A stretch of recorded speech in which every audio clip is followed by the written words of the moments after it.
Hello and welcome to Naked Genetics, the show which seeks to find out just what is going on in your genes. I'm Will Tingle, and join me as we seek to cover the latest in genetics research and see what the frontline of genetic mapping and sequencing can reveal about our world. In this episode of Naked Genetics, the risk factors between schizophrenia and substance use disorder have had a fresh genetic examination.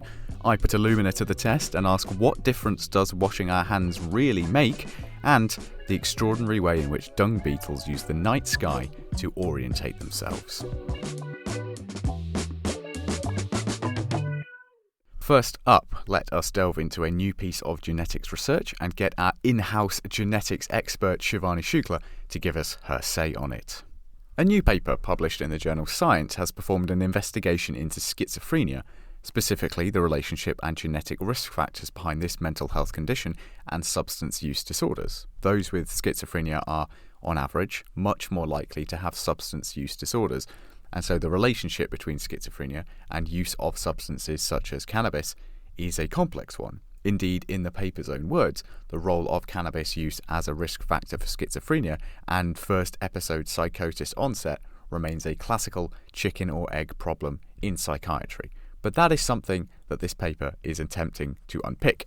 There's been a long-standing discussion about whether having schizophrenia increases one's propensity to engage in substance use, or is it the other way around?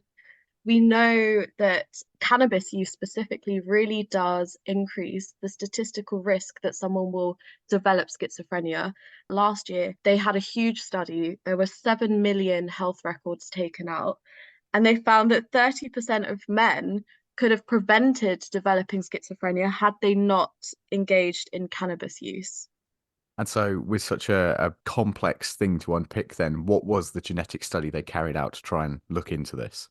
They take a big population of people whose DNA has been sequenced, and they try and correlate people with substance use. So in this case, it was cannabis use disorder and regular smokers, and then people with an established diagnosis of schizophrenia. What they found was substance use disorder is correlated with the genetic increase in schizophrenia, and that was more so with cannabis than smoking. But they also found bidirectionality, which means that people with schizophrenia are more likely to have genes that cause them to engage in substance use disorder.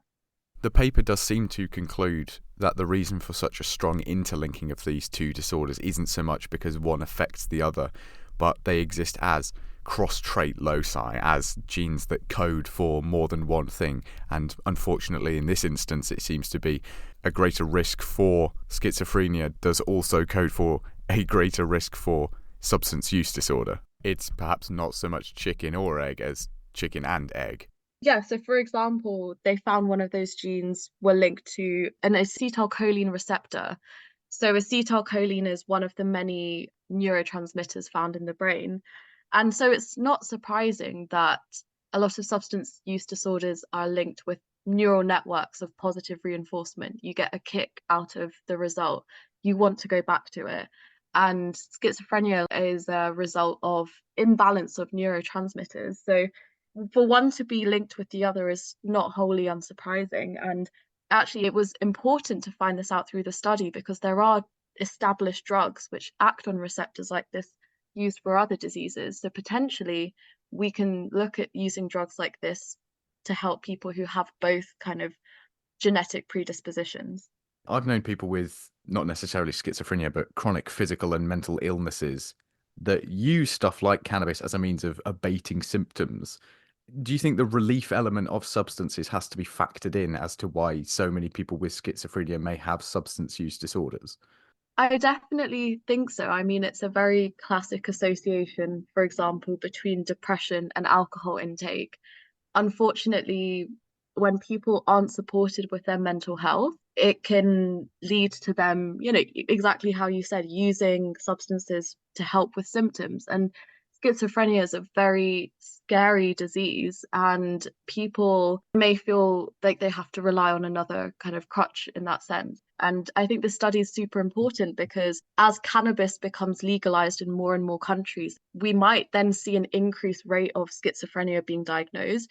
And likewise, potentially people who have a family history of schizophrenia, if you have a first degree relative with schizophrenia, you are 8 times more likely to develop it yourself. So people who are already high risk, a study like this is really important to kind of inform whatever life choices they want to make. And I suppose one of the useful things to come out of this paper may well be it could highlight how we can better treat schizophrenia and substance use disorders, or perhaps even both.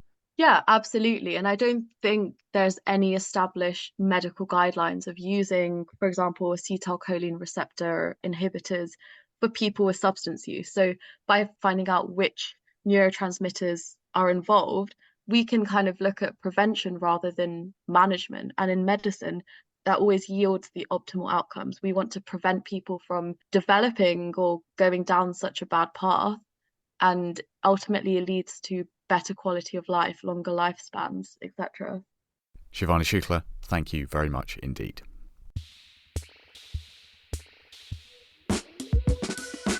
Music in the programme is sponsored by Epidemic Sound, perfect music for audio and video productions.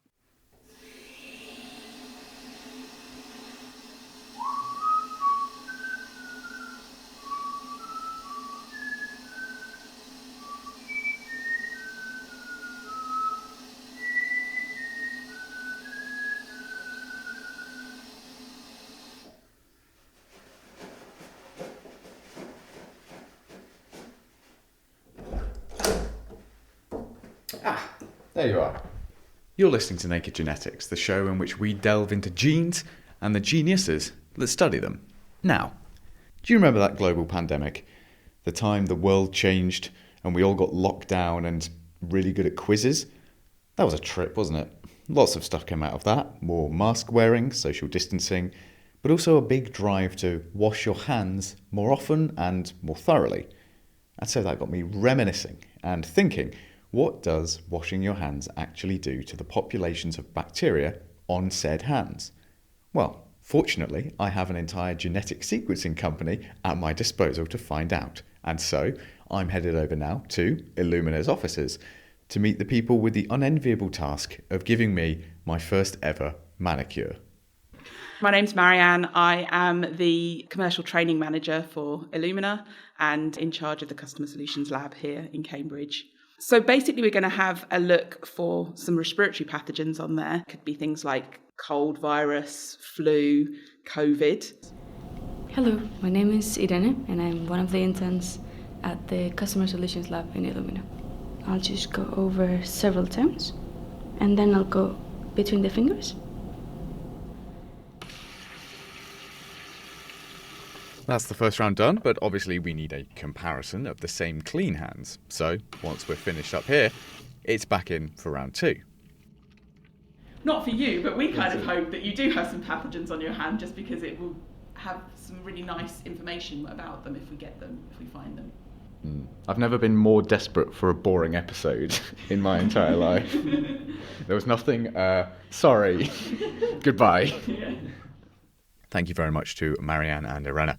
With all that sorted, let us have a chat with those who unpicked the sequencing mystery, Lucas Bobath, and to kick us off, Rose Jackson. We wanted to do this study because during the pandemic, we were all very fixated with washing our hands. We all became very aware of touching door panels.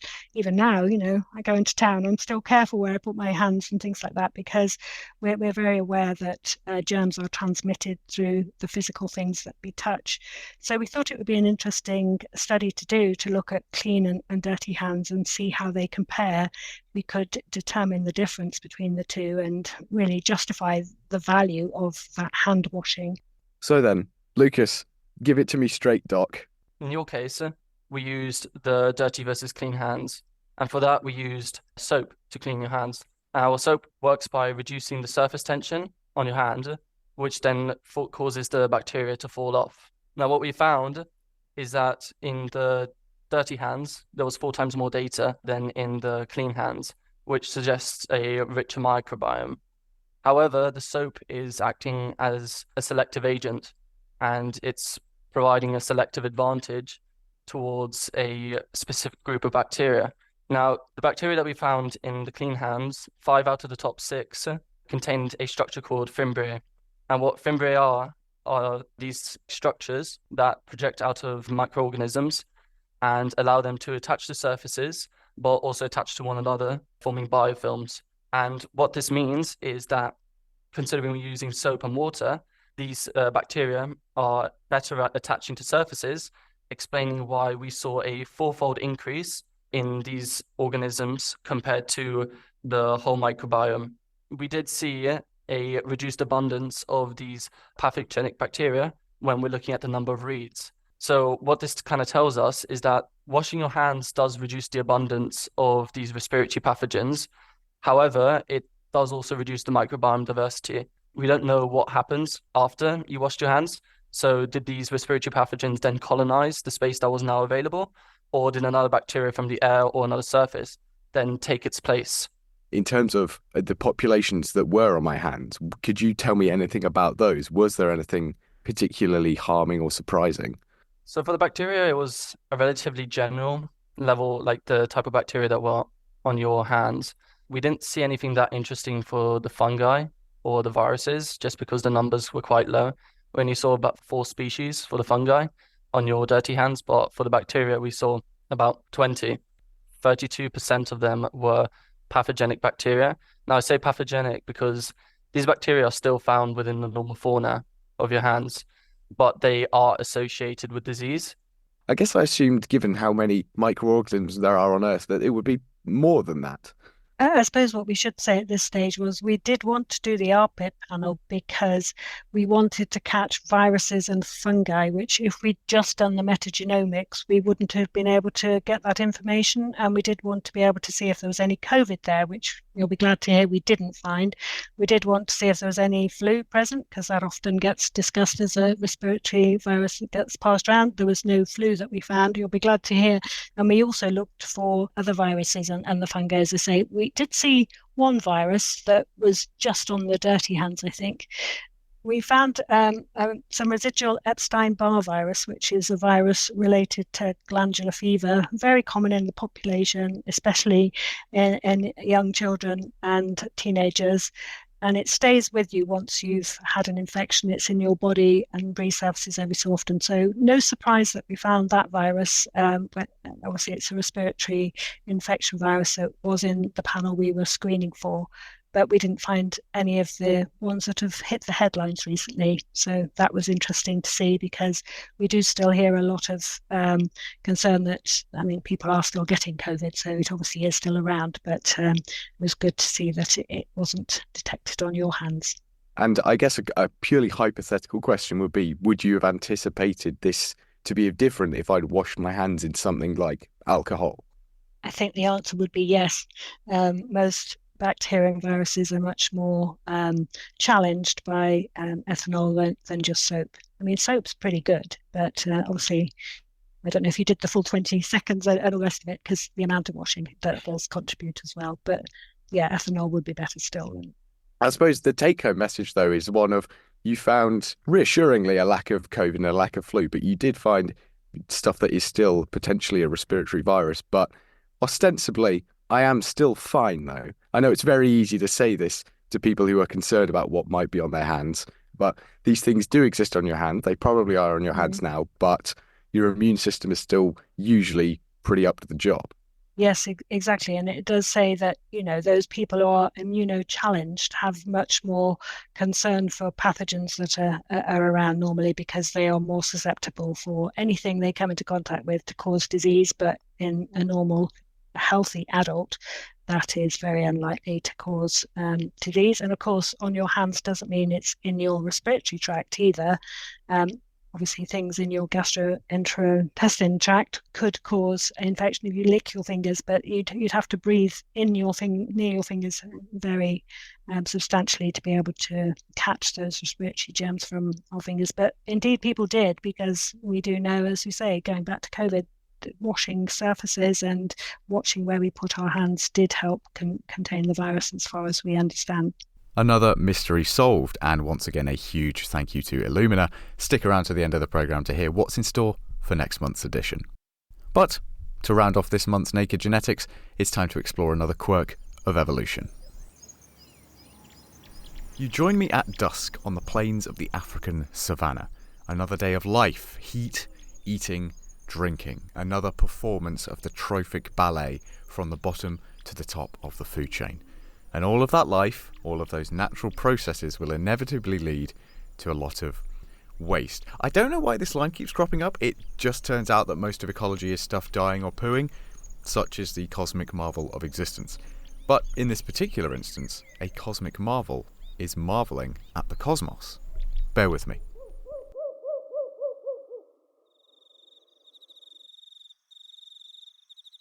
Night has drawn in. The temperature has dropped. It is now time for one of the unsung heroes of the savannah to take to the stage, the dung beetle.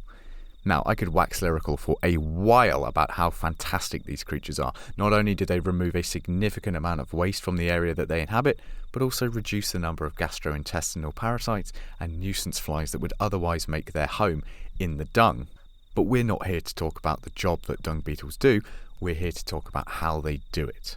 The average night for them goes something like this. Wake up, find a fresh pile of dung, roll it away from the source, so as to avoid spats with other dung beetles, bury the dung, and then eat it.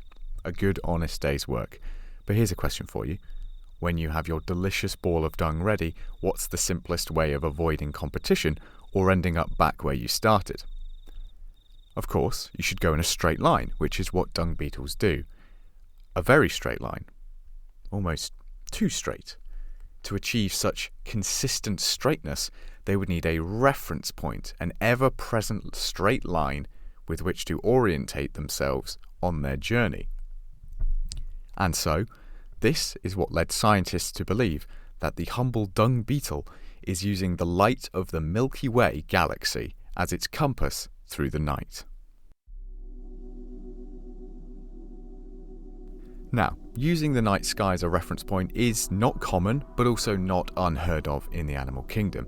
It is believed that certain species of songbird use constellations when migrating. Seals can use certain lodestars, such as the North Star, as points of reference if they go too far out from shore in order to find their way back.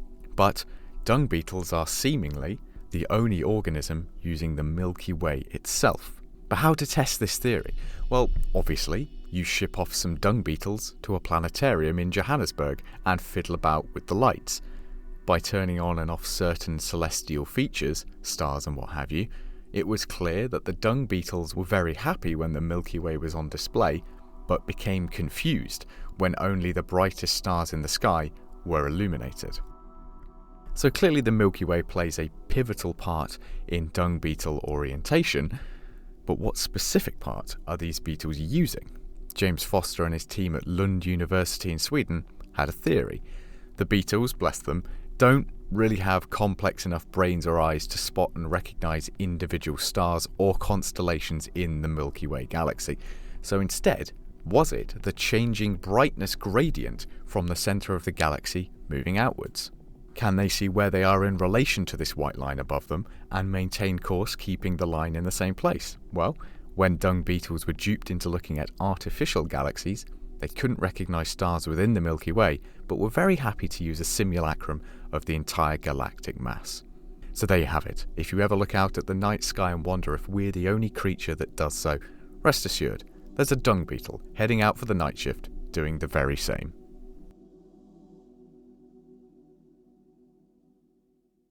That's it for this month's edition of Naked Genetics. Next month, Ancient DNA. We look at what can still be discerned from a body that died nearly 1,000 years ago. Until then, if you'd like to drop me a line, my email address is wilty@nakedscientist.com. I've been Will Tinkle. Thank you for listening, and until next time, stay safe and goodbye.